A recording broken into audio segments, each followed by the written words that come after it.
တခြားလူတွေကသူတို့ရဲ့စိတ်ညစ်တဲ့အကြောင်းလာပြောရင်လည်းကိုယ်ကစိတ်ဝင်စားဘူးသူတို့ပြောရွှင်တဲ့အကြောင်းဆံပဲအောင်တဲ့အကြောင်းတွေလာပြောရင်လည်းပဲကိုယ်စိတ်ဝင်စားစိတ်က receptive မဖြစ်ဘူး interview လုပ်တာမိကွန်း၈ခုမေး၈ခုမေးဆိုရဟို၈ခုမေးမဲ့တတ်မှတ်ထားတာလားမေးနဲ့၈ခုပြည့်သွားတာလားအဲ့ဒါတော့မသိဘူး၈ခုမေးတာအဆုံးမှလည်းဘုံမှာ၃ခုပဲဖြစ်နေတယ်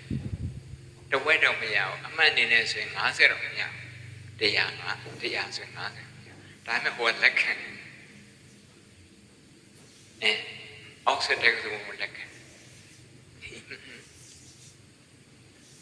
ဒီ rejected တဲ့ကြောင်းသားတွေပေါ့တချို့က interview တော့မရဘူးတချို့ interview ရတယ် interview မှာပြုတ်သွားကြောင်းသားတွေ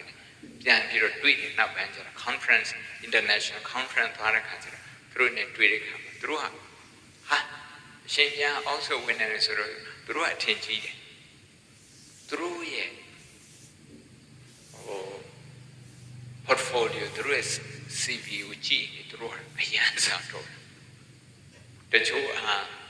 Sorbonne နဲ့ပြီးတော့ Sorbonne ဆိုတာပြင်သစ်ရဲ့ number 1 university အဲ့ဒီကနေပြီးတော့ master တွေရခဲ့တယ်တချို့အမေရိကန်နေပြီးတော့ top university distinction တွေရခဲ့တယ်တချို့ကဂျပန်ကအဲ့ဒါမျိုးတွေပေါ့မရတဲ့လူတွေရှိတယ်သူတို့ဘာကြောင့်မရအောင်ဆိုတော့ဘုံမမသိဘုံမဘာကြောင့်ဝင်နိုင်တယ်ဆိုတာကိုလည်းပြန်ပြီးတော့တွေးတာလေနားမလဲဘူးအဲ့ဒါသူများတွေမေးတယ်ရှင်းပြ also ဝင်နိုင်ဘယ်လိုလုပ်မှာလဲဆိုဘုံမအဲ့ဒါတော့မသိဘူး also ဝင်နိုင်တဲ့လူအမျိုးအစား၃မျိုးရှိတယ်လို့ပထမတစ်အုပ်စုကတော့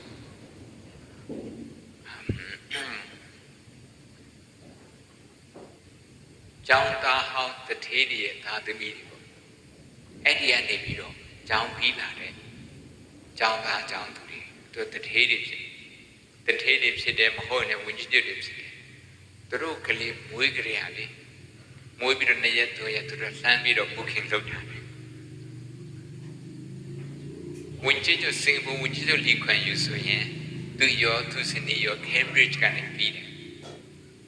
သူတို့သားဝင်ကြီးချုပ် lesson လုံးမွေးလာတဲ့အခါမှာ9ရက်ပဲရှိသေးတယ်သူတို့တက်ခဲ့တဲ့ college လှမ်းပြီးတော့ booking လုပ်တာအဲ့ဒါမျိုးတွေရှိတယ်American သမ္မတ John F. Kennedy သူ့ရဲ့cabinet ထဲမှာဆွေးနွေးဖွဲ့ထဲမှာ16ဦးက Oxford ကျောင်းထွက်တယ်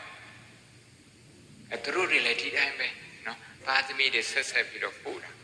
အဲ့ဒါကတအုပ်စုနောက်တအုပ်စုကတော့မိဘတွေအဲ့မှာကျောင်းတက်ဘူးလို့မဟုတ်လူဝကိုတော့လို့သမ္မတ Clinton ဆိုရင်အမေကစောင့်ရှောက်ပြီးတော့လူလားမြောက်လာတယ်အမေသားပေါ့ဆင်းရဲတယ်ဒါပေမဲ့လူကအရန်တော့တယ်လူကအရန်တော့သူ also ကျောင်းတက်ခဲ့တဲ့2နှစ်ပေါ့ဒုတိယနှစ်ရောက်လာအဲ့ကိုသွားဆိုတော့2နှစ်အတွင်းသူစာအုပ်250လောက်ဖတ်ခဲ့တယ်ချောင်းစာအပြည့်သွားစာအုပ်250လောက်ဖတ်ခဲ့တစ်နှစ်မှာရက်တတပတ်ပေါင်း40ကျော်အဲ့တော့တစ်ပတ်ကိုသူက2အုပ်ကျော်2အုပ်ခွဲလောက်ဖတ်တာ2အုပ်3အုပ်လောက်ဖတ်တာဆိုလိုတာက2ရက်ခွဲလောက်ကိုအပြင်အားစာတအုပ်သူလေ့လာဖြစ်တယ်အဲ့လောက်ထိစာဖတ်မြန်တယ်အတွေးခေါ်မြန်တယ်အဲ့ဒါကဒုတိယမျိုးစားတတိယအမျိုးစားကတော့ကံကောင်းတဲ့လူတွေအဲ့ဒါက Oxford ဆရာတော်တို့ပုဂ္ဂိုလ်မျိုးပေါ့အဲ့ဒါကပတိတွေစိတ်တယ်ပရိတ်တွေရွတ်တယ် interview သွားတာလေဘုံကယထာပေါ်မှာလမ်းတစ်ချောင်းလုံးပရိတ်တွေရွတ်သွားတာဟိုရောက်တော့တဲ့ခါရင်းနေတော့ပရိတ်ပဲရွတ်နေတာဒါပေမဲ့ interview ခံရတာပရိတ်ကြီးလည်းမေ့သွားတယ်ရွတ်ဖို့တည်းမရတော့ကြောက်နေတာပေါ့ဒါပေမဲ့ဆရာကြီးမေးခွန်းမေးတဲ့ခါမှာဘုံကကြောက်စိတ်မရှိတော့သူမေးတာဘုံကမသိဘူးအဲ့မေးခွန်းမေးဘာမောက်ခါတူရဲ့ theory ကိုဆွေးနွေးခိုင်းတာ ဘုံဘုံကအဲ့ဒီ theory မကြားဘူးတော့ဘုံဘုံဖောက်ဘူးတဲ့ဟာနဲ့ဘုံဘုံနဲ့ဒီဟာလားဒီဟာပြောတာလားဟုတ်ဘူးမဟုတ်ဘူးစင်ဒါဒီဟာဘုံဘုံကသူမေးခွန်းတစ်ခုမေးတယ်ဘုံဘုံ၄-၅ခုဖြတ်ပြီးတယ်နောက်ဆုံးတော့ဘုံဘုံကိုလက်ခံတယ်အဲ့ဒါ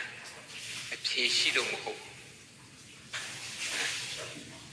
တိပိသားနဲ့တိချင်တဲ့စိတ်နဲ့နှစ်ခုပေါင်းလိုက်တဲ့အခါမှာတိပိသားဆိုရင်ဘုံဘုံက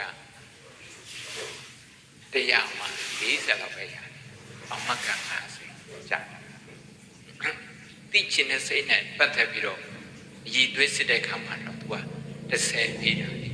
တရားပေးတာဘုံဘုံကတရားလို့ရတယ်ကိုတိချင်တဲ့စိတ်အလုံးလုံးချင်တဲ့စိတ်တိုးတက်အောင်လုပ်ချင်တဲ့စိတ်အဲ့ဒီစိတ်ကြောင့် Okay I was admitted into Oxford not because what I already knew because what I wanted to know I show a lot of eagerness a lot of keenness that I wanted to know and to know more